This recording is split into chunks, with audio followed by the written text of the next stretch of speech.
ఇంటి దొంగను ఈశ్వరుడైన పట్టలేరు.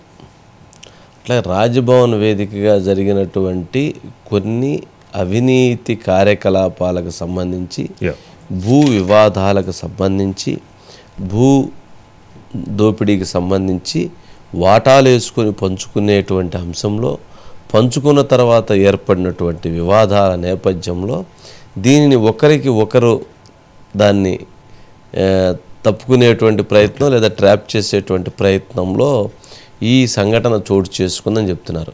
శ్రీనివాస్ అనేటువంటి వ్యక్తి ఎవరైతే హార్డ్ డిస్కులు తీసుకెళ్ళాడో, అసలు గవర్నర్ బంగ్లాలోకి వెళ్ళటం ఏంటి, హార్డ్ డిస్కులు దొంగతనం చేయటం ఏంటి, ఇది రెవెన్యూకి సంబంధించిన రికార్డ్స్ ఫైల్స్ దొంగతనం చేయటం ఏంటి, హెల్మెట్ పెట్టుకొని బయటికి రావటం ఏంటి, హెల్మెట్ పెట్టుకొని పారిపోవటం ఏంటి, ఎక్కడన్నా ఏమైనా అంటే ఇక గవర్నర్ గారి భద్రత విషయం కూడా ఏముంటుంది. అక్కడ దాకా వెళ్ళి లోపల హార్డ్ డిస్కులు తీసుకొని వచ్చిన వ్యక్తి ఆ టైంలో గవర్నర్ గారు అటు వెళుతూనో లేదా చూశారనుకోండి, లోపల ఆఫీస్ కార్యాలయంలోకి వచ్చి పరిశీలిద్దామని వచ్చారనుకోండి, మరి ఈ దొంగను చూసి ఆయనేమనుకోవాలి, లేకపోతే ఈ దొంగ ఆయన చూసి పారిపోయే క్రమంలో ఏమన్నా చేస్తే, అంటే లోతుగా ఆలోచించాల్సిన అంశాలు ఇవి. ఇట్లాంటి సందర్భంలోనే అనుకోకుండా క్రైమ్స్ జరిగేది. వాడు ఏదో అమ్మో చూసేసారని ఇది చేస్తారేమో అమ్మో అని చెప్పని తొయ్యటం లేకపోతే ఇంకోటి చేస్తే, అంటే ప్రతిదీ చాలా జాగ్రత్తగా ఆలోచించాల్సిన అంశం. దీంట్లో గవర్నర్ గారి బంగ్లాలో ఎవరైతే ఇంటి దొంగల ప్రమేయమే క్లియర్గా ఉంది, వాళ్ళ పాత్రతోటి ఇది జరిగింది. దీని మీద ఇన్వెస్టిగేషన్ జరగాలి. ఇన్వెస్టిగేషన్ కూడా ఏ స్థాయిలో జరగాలి అని అంటే ఇది కొంచెం స్పెషల్ టీంని ఏర్పాటు చేస్తే తప్ప ఇందులో అసలు దొంగలు బయటికి రారు.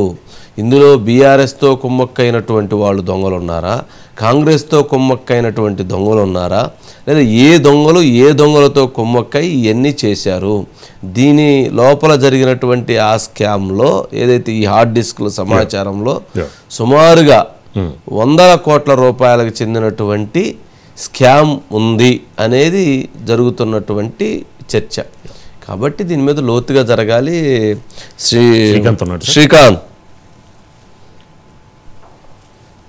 శ్రీకాంత్ ఏంటి మొత్తానికి ఎవరు ఆ ఇంటి దొంగలు, ఎవరి మీద అనుమానపడుతున్నారు, ఎవరు దీని వెనక ఉండి నడిపిస్తున్నారు, ఈ ఫైల్స్ ఎప్పుడు ఈ దందా, అసలు ఆ ఫైల్స్ అక్కడికి ఎందుకు వెళ్ళినాయి ఏంటి?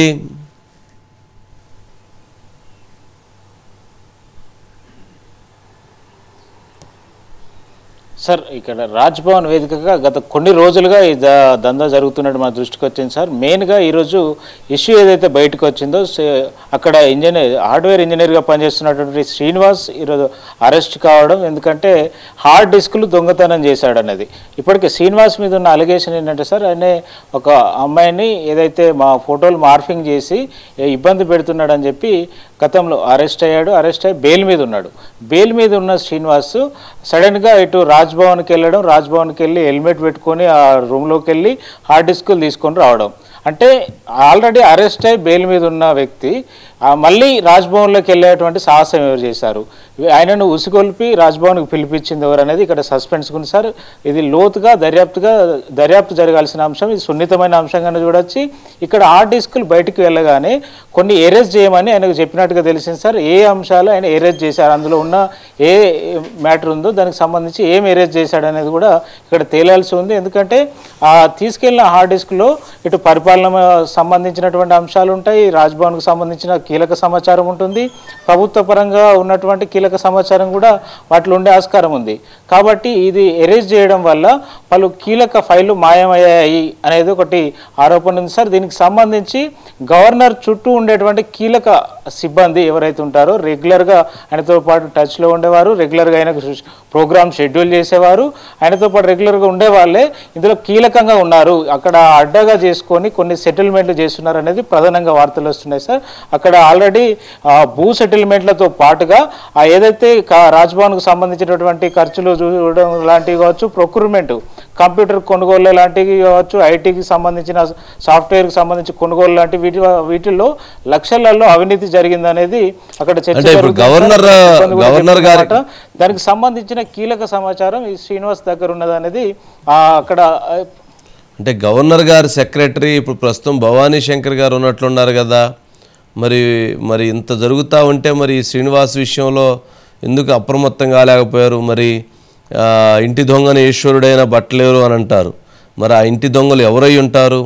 అట్లాగే మరి గతంలో ఇదే శ్రీనివాస్ అనేటువంటి వ్యక్తి కొన్ని ఫోటోలను మార్ఫింగ్ చేసి అక్కడ లోపల ఉన్నటువంటి వ్యక్తులను బెదిరించినటువంటి కేసులో వాళ్ళ ఫోటోలని ఇచ్చేసినటువంటి కేసులో ఆల్మోస్ట్ అరెస్ట్ అయినట్లున్నాడు కదా, అంటే సస్పెండ్ అవటం ఏదో యాక్షన్ తీసుకున్నారు. మరి అట్లాంటి వ్యక్తిని మరలా ఎందుకు మళ్ళీ రాజ్భవన్లోనే కొనసాగించారు? ఆ వ్యక్తికి శ్రీనివాస్కు సపోర్ట్ చేస్తుంది ఎవరు? ఎవరు ఆ గ్రూపులు ఏంటి? ఆ వివాదాలు ఏంటి?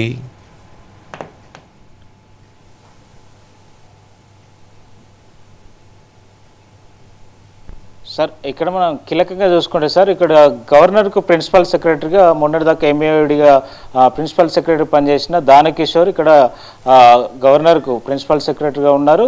తర్వాత భవానీ శంకర్ దాదాపు 7-8 ఏళ్ళుగా ఆయన కొనసాగుతూ వస్తున్నారు సార్, గవర్నర్ సెక్రటరీగానే ఆ హోదాలనే ఓఎస్డీ హోదాలనే కొనసాగుతున్నారు. తర్వాత ఇక్కడ కీలకంగా మిగతా ఇటు అవుట్ సోర్సింగ్ ఎంప్లాయీస్ కూడా కొంతమంది కీలకంగా వ్యవహరిస్తున్నారని చెప్తున్నారు సార్. అయితే ఇక్కడ వీళ్ళ దృష్టికి వెళ్ళి ఇటు గవర్నర్ దగ్గర మాత్రం ఈ విషయాలు వెళ్ళట్లేదు సార్. నాకు తెలిసి అంటే ఇప్పటి వరకు మనకు అందుతున్న సమాచారం మేరకు ఇక్కడికి దానకిషోర్ వరకు వెళ్ళి ఈ ఇష్యూ క్లోజ్ అవుతుంది అనేది తెలుస్తుంది. అసలు ఇందాక మనం ప్రస్తావించుకున్నట్టుగా శ్రీనివాసు ఫోటోలు మార్ఫింగ్ చేసి ఆ అరెస్ట్ అయితే బెయిల్ మీద ఉన్నాడు. బెయిల్ మీద ఉన్న శ్రీనివాసు సస్పెండ్ అయ్యాడు సార్. సస్పెండ్ అయ్యి ఉండగానే రాజ్భవన్లోకి ఎంట్రీ అయ్యేంత సాహసం ధైర్యం ఎలా చేశాడు అనేది ఇక్కడ సస్పెండ్ సార్. దాని మీద పోలీసులు ఆరా తీస్తున్నట్టుగా తెలుస్తుంది.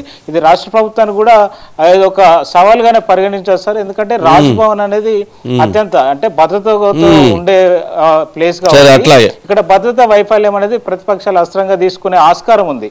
భద్రతా వైఫల్యం కూడా చూడాల్సి ఉంటుంది.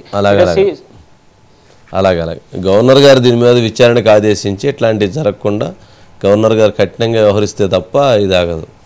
ఎందుకనంటే ప్రభుత్వం ఇప్పుడు దీని మీద విచారణ చేపట్టి దీన్ని ఇచ్చేసి అది చేసి మళ్ళీ దీనికి టైం పీరియడ్ ప్రస్తుతం వాళ్ళు పాపం వాళ్ళు కాంగ్రెస్ పార్టీలో ఉన్న వాళ్ళు పాపం కొట్టుకుంటున్నారు కదా, అయ్యేం చూడాలా లేకపోతే ఈయన చూడాలా. గవర్నర్ గారే దాని మీద సీరియస్గా యాక్షన్ తీసుకోవాలని ఆదేశాలు ఇచ్చి చేయించాలి.